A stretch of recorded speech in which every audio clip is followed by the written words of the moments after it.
Hello, I'm Eugene Feinberg, and I'm presenting a paper on Markov decision models with incomplete information. And this is a joint paper with Pavlo Kasyanov and Michael Zgurovsky. And the paper deals with Markov decision processes with incomplete information and the reduction to Markov decision processes with complete information called filtered Markov decision processes. And the states of these filtered processes includes, the state space includes the probability distributions of the unobservable states in the original problem. And it's well-known difficulty in considering these problems is that continuity properties of the original problem with incomplete information may not hold in the case when we consider filtered MDPs. And in this paper, we consider the continuity property of Markov decision processes with incomplete information, which is preserved under this transformation. And for such problems, optimal policies exist, satisfy optimality equations, and they can be found by value iterations.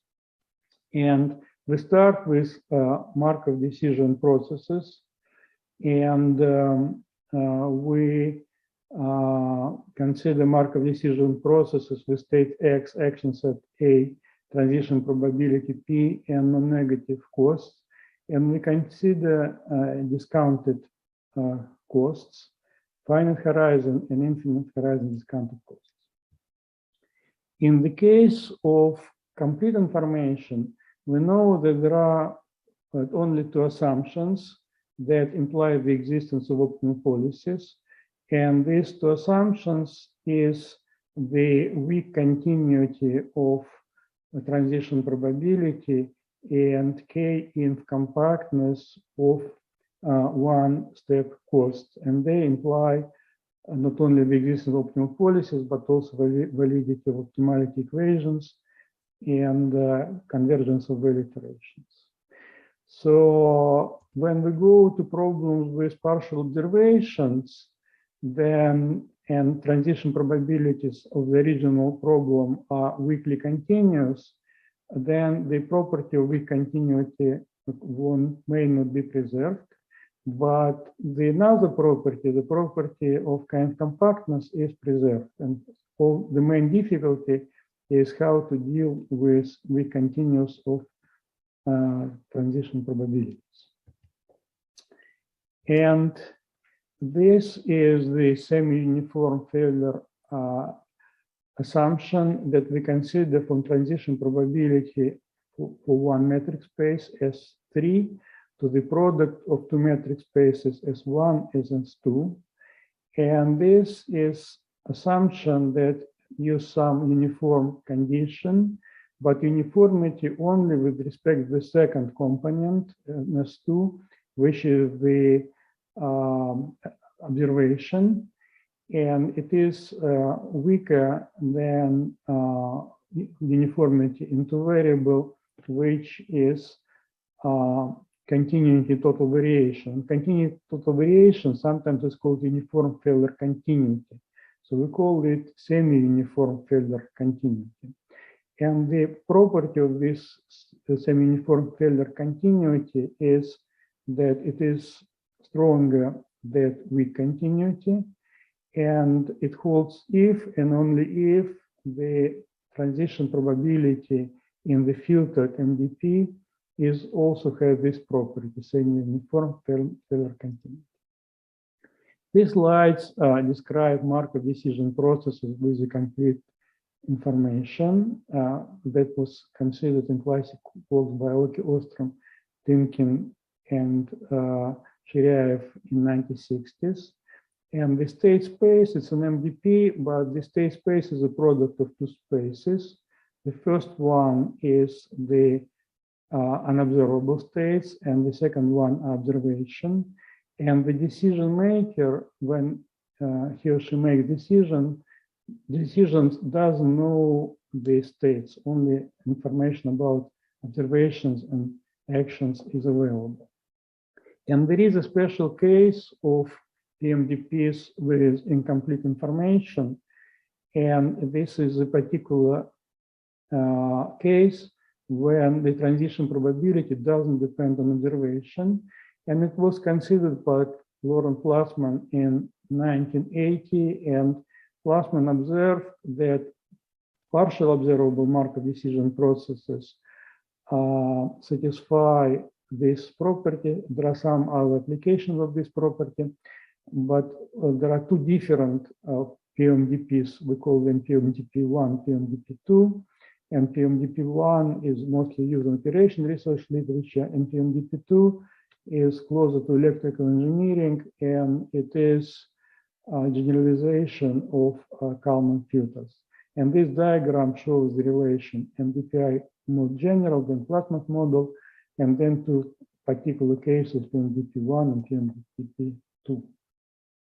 So what this slide presents is the reduction of the standard reduction of MDPs to filtered MDPs. So we replace the transition probability P with the transition probability when the unobservable state is replaced with its distribution. Then we define the filtering kernel, and then we define the transition probability for the new model. And the new model, the state is the product of probability distributions of unobservable states multiplied and the set of observations. And this is also the new cost which is obtained by integration.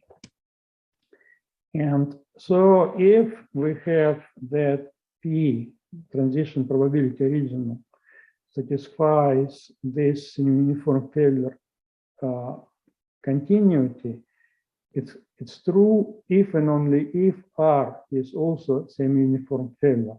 And R is semi-uniform failure if and only if Q, the transition probability for an observable process, is semi-uniform failure. So we have that this property is invariant when we go from unobservable problems to a problem with unobservable states to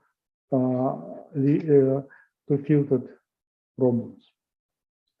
And another simplification takes place when we have Plasman's model with costs that do not depend on observations. In this case, in the filtered MDP, transition probabilities do not depend on observation, and costs also do not depend on observations.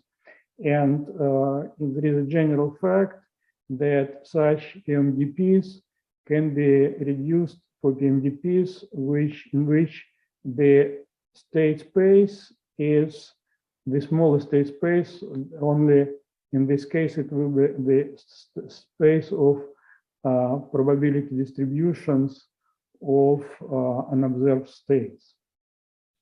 And this corresponds to the reduction of PMDPs.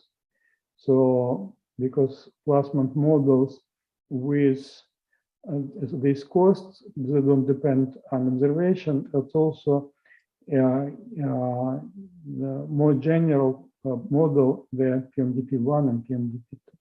And we receive some new and some known results for MDPs.